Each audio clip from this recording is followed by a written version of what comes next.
तो hello guys, मैं हूं पिंकी पालीवाल और आज हम पढ़ने वाले हैं हमारी 12th की केमिस्ट्री का सोल्यूशन चैप्टर। ठीक है, तो सोल्यूशन चैप्टर में से आज हम करेंगे हेनरी लॉ। ठीक है, तो देखो हेनरी लॉ के अंदर क्या होता है।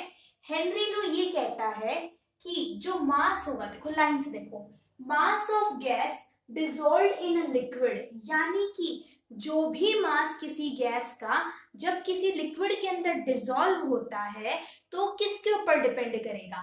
मतलब मान लिया कि आपने ऑक्सीजन गैस ली, ठीक है, आपको किसी लिक्विड के अंदर वो गैस ना डिसॉल्व करानी है, ठीक है, तो वो डायरेक्टली प्रोपोर्शनल होता है to the pressure of gas above the liquid. ठीक है, जैसे आपने कई बार ये देखी हुई नींबू पानी बनाने वाले होते हैं जो हमारे पास में वेंडर्स वगैरह, तो ये क्या करते हैं, जो सोडा भी बनाते हैं तो उसमें क्या करते हैं, वो जो आपका ग्लास होगा उसके अंदर हाई प्रेशर से क्या करते हैं, गैस को पास करते हैं। मतलब यूं देखो, हमने क्या करा, मैंने एक गिलास पानी लिया, ठीक है, मुझे क्या करनी है, उसके अंदर कोई गैस डिसॉल्व करानी है, ठीक है, तो मैं जितने ज्यादा हाई प्रेशर से उस गैस को उस ग्लास के अंदर डालूंगी उतनी जल्दी वो उतनी ही जल्दी क्या होगा, या फिर उतना ही ज्यादा मास ऑफ गैस क्या होगा, उस पानी के अंदर डिसॉल्व होगा।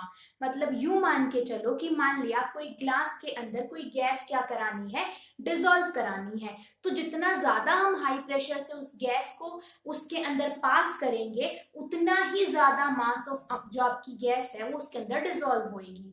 ठीक है, यू मान के चलो कि आपके पास में क्या था, एक 50 लीटर का कोई टैंक था, ठीक है, और उसके अंदर क्या करनी है, आपको 1 लीटर ऑक्सीजन डिसॉल्व करानी है, ठीक है, तो जितने मान लिया 1 लीटर है हमारे पास में, लेकिन हमें तो मास देखना है, तो हम यहाँ पे क्या करेंगे, कितना मास हम लेके चले, मान लिया कि आपको 50 ग्राम उसके अंदर ऑक्सीजन डिसॉल्व करानी थी, वैसे तो 50 ग्राम बहुत कम होगी, तो देखो ठीक है, हमें क्या करा, हमने उस पूल के अंदर यानी जो 50 लीटर का टैंक था, मुझे 50 ग्राम ऑक्सीजन डिसॉल्व करानी है, तो जितना ज्यादा मैं प्रेशर से उस ऑक्सीजन को पास करूंगी उस टैंक के अंदर उतनी ही ज्यादा, अब मान ले कि 50 ग्राम ऑक्सीजन मैंने उसके अंदर से उसके टैंक के अंदर सिर्फ पास करवाई, अब अगर मैंने ज्यादा प्रेशर लगाया तो 50 की 50 ग्राम उसमें डिसॉल्व हो जाएगी, कम प्रेशर लगाया तो हो सकता है पूरी 50 ग्राम डिसॉल्व ना हो, उससे कम डिसॉल्व हो, तो किसके ऊपर डिपेंड करेगा, जितना ज्यादा हम प्रेशर लगाएंगे उतनी ही ज्यादा गैस का मास क्या होगा, आपका डिसॉल्व होगा किसी भी लिक्विड के अंदर। ठीक है, तो देखो हेनरी लॉ बोलता है mass of gas dissolved in a liquid is directly proportional to pressure of gas above the liquid. भाई जितना प्रेशर होगा उस गैस का उस लिक्विड के ऊपर उतना ही ज्यादा क्या होगा, उस गैस का मास डिसॉल्व होगा। तो यानी mass is directly proportional to pressure. Mass किसका लिया है हमने, जो गैस डिसॉल्व करानी है, और प्रेशर किसका है हमारे पास में, वो भी किसका है, गैस का ही प्रेशर है हमारे पास में। ठीक है, m क्या था हमारे पास में, मास ऑफ गैस था। ठीक है, यहां तक की बात। अब देखो ये बोलता है मास से हमने निकाली मोल फ्रैक्शन। ठीक है, जब हम मोल फ्रैक्शन निकालते हैं तो हम किसका यूज करते हैं, मास का यूज करते हैं ना, तो हमने क्या करा, हमने इस मास को हटा के इसकी जगह पे फॉर्मूले में क्या ले आए, हम मोल फ्रैक्शन ले आए। ठीक है, मोल फ्रैक्शन हम कैसे निकालते हैं, ठीक है, देखो मोल फ्रैक्शन हम इस तरीके से निकालते हैं ना, मान लिया कि आपको ए की मोल फ्रैक्शन निकालनी थी, तो मोल फ्रैक्शन को हम एक्स से रिप्रेजेंट करते हैं, ए की निकालनी थी तो मैंने ए लिख दिया ऊपर। ठीक है, अब मान लिया कि आपके पास में गैस था हमारे पास में और कोई लिक्विड था, तो मैंने मान लिया कि गैस के जो नंबर ऑफ मोल्स थे वो तो Na थे और उस लिक्विड के नंबर ऑफ मोल्स क्या थे हमारे पास में Nb थे। ठीक है, तो जब हम मोल फ्रैक्शन निकालेंगे, ए मैंने किसके मान लिए, नंबर ऑफ मोल्स गैस के, और बी मैंने किसके मान लिए, लिक्विड के मान लिए, एल के उसे मैंने लिक्विड लिख दिया।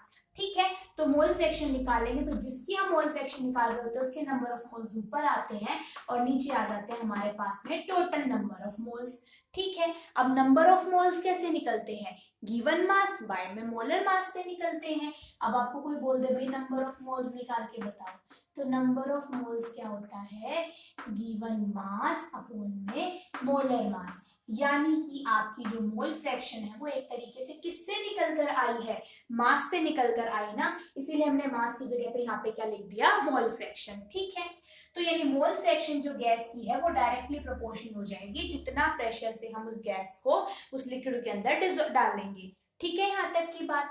अब यहाँ पे प्रोपोर्शनल का साइन था, ये प्रोपोर्शनल का साइन जब हटेगा तो यहाँ पर आएगा KH। मैंने x is directly proportional to P लिखा था, मैंने क्या कर दिया, इसको यहाँ पर देखो इस तरीके से कर दिया, मैं P को इधर ले आई और x को मैं इधर ले आई। जैसे ये प्रोपोर्शनल का साइन हटेगा यहाँ पे आएगा KH that is Henry constant, और इनटू में क्या आ जाएगा अपने पास में, मोल फ्रैक्शन। ठीक है, तो यानी प्रेशर ऑफ गैस आपके पास में है जो above the liquid, above the liquid का मतलब कि नीचे लिक्विड होगा, उसके ऊपर ही तो आप गैस को हाई प्रेशर से डालोगे ना लिक्विड के अंदर, तभी तो वो डिसॉल्व होगी। तो वही बात लिख रखी है, pressure is equal to KH into का x हमारे पास में। ठीक है, यहाँ तक की बात क्लियर होगी हमारे पास में, यानी प्रेशर ऑफ गैस किसके बराबर आ जाएगा, हेनरी कांस्टेंट इनटू में मोल फ्रैक्शन। ठीक है, अब बोलता है कि ये जो हेनरी कांस्टेंट है KH का, effect of temperature on the KH, यानी टेम्परेचर क्या फर्क पड़ेगा हेनरी कांस्टेंट के ऊपर। तो एक ये चीज होती है कि अगर हमें किसी गैस को हम की सॉल्युबिलिटी की बात करें ना, तो गैस की सॉल्युबिलिटी टेम्परेचर के बढ़ने से घटती है। ठीक है, अब मोल फ्रैक्शन हमें क्या बताएगी, सॉल्युबिलिटी बताएगी हमें। तो यहाँ पर देखो हमारे पास में क्या होगा, जैसे ही हमने क्या करा, यहाँ पर टेम्परेचर को बढ़ाया, ठीक है, तो सॉल्युबिलिटी क्या करगी हमारी, घट गई हमारे पास में। तो यानी कि क्या हो जाएगा, टेम्परेचर के बढ़ाते ही हमारी सॉल्युबिलिटी ऑफ गैस क्या कर जाएगी, डिसॉल्व कर जाएगी। ठीक है, हमारे पास में तो ये बोलता है हमारे पास में कि अब देखो यहाँ तक की बात दोबारा से देखेंगे कि यहाँ पर क्या बोलता है ये हमारे पास में, चल देखते हैं इसको। हाँ, मैंने क्या कहा कि जैसे ही हम यहाँ पे क्या करेंगे, मैंने टेम्परेचर को बढ़ाया, टेम्परेचर को बढ़ाते ही क्या हो जाएगी, गैस की सॉल्युबिलिटी घट गई, और अगर ये सॉल्युबिलिटी हमारे पास में क्या कर गई, डिक्रीज कर गई सॉल्युबिलिटी, तो मोल फ्रैक्शन भी क्या कर जाएगी, घट जाएगी हमारे पास में। तो मोल फ्रैक्शन क्या करेगी हमारे पास में, डिक्रीज करेगी। ठीक है, अगर मोल फ्रैक्शन डिक्रीज कर जाएगी तो अब देखो KH और मोल फ्रैक्शन का कैसा रिलेशन है, इनवर्स रिलेशन है। यानी कि अगर मैं इसको KH और इसको देखूं, तो अगर मैं क्या करूंगी, मैं इस x को इधर रखूं मोल फ्रैक्शन को, तो KH कहां पर चला जाएगा, इस तरीके से चला जाएगा P अपॉन में KH। यानी कि अगर ये मोल फ्रैक्शन की वैल्यू आपके पास में घटेगी तो इस KH की वैल्यू क्या करेगी, बढ़ेगी, क्योंकि x और KH क्या है हमारे पास में, इनवर्सली प्रोपोर्शनल। यानी कि टेम्परेचर के बढ़ने से KH की वैल्यू क्या करती है हमारे पास में, इंक्रीज करती है, यानी कि हेनरी कांस्टेंट की वैल्यू। ठीक है, हमारे पास में फिर आगे बोलता है कि हेनरी कांस्टेंट की क्या क्या आपके पास में एप्लीकेशंस हैं। हाँ, ठीक है, तो क्या एप्लीकेशंस होगी हमारे पास में हेनरी कांस्टेंट की। तो यहां तक हो गया कि हेनरी लॉ है हमारे पास में, क्या कि टेम्परेचर का क्या फर्क पड़ेगा हेनरी कांस्टेंट पे, ये हो गया, ये हो गया। आगे बोलता है क्या इसकी एप्लीकेशंस होंगी। तो हमारे पास एप्लीकेशन का मतलब क्या है कि कहाँ कहाँ डेली लाइफ के अंदर हेनरी लॉ यूज होता है।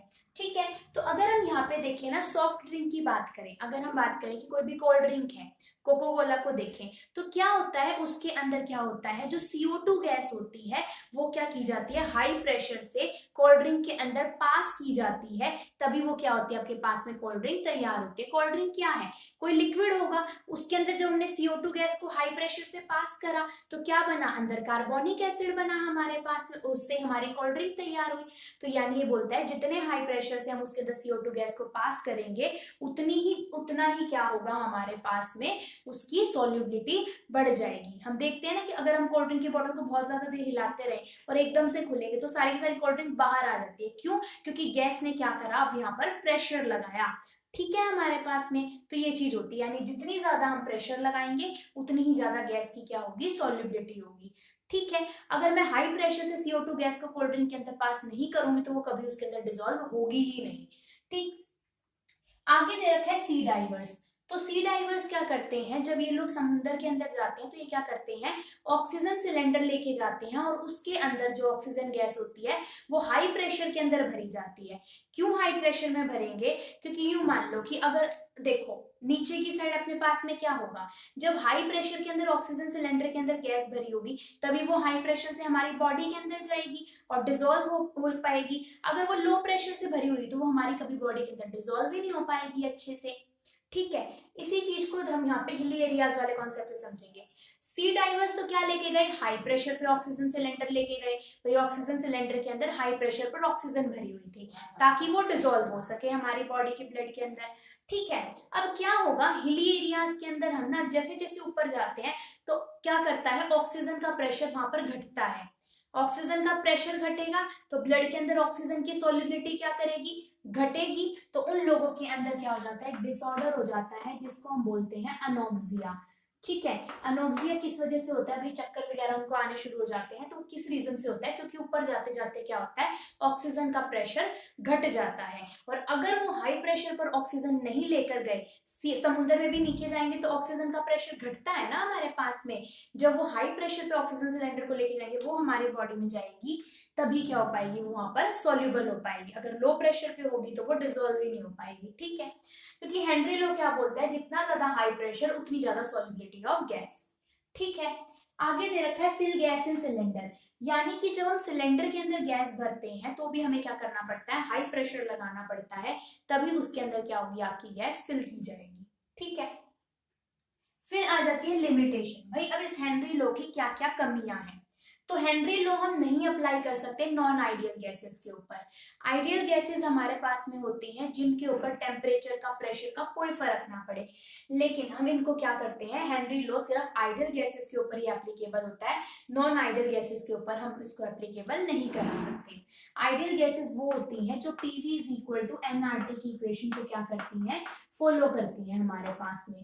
ठीक है, आगे बोलता है कि हम इस लॉ को नहीं अप्लाई कर सकते, can not apply to gas showing the association और डिसोसिएशन।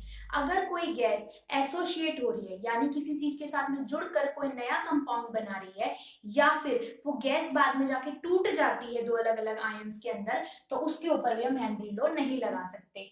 जैसे यहाँ पर HCl था, HCl वाटर के साथ, HCl एक गैस है, जैसे ही वाटर के साथ में रिएक्ट करेगी तो ये बना देती है हाइड्रोनियम आयन और क्लोराइड आयन, यानी क्या हो गया, HCl गैस आपकी टूट गई, यानी इसकी डिसोसिएशन हो गई, तो इसके ऊपर भी हेनरी लॉ नहीं लग सकता हमारे पास में। ठीक है, तो ये था हमारे पास में यहाँ पर हेनरी लॉ।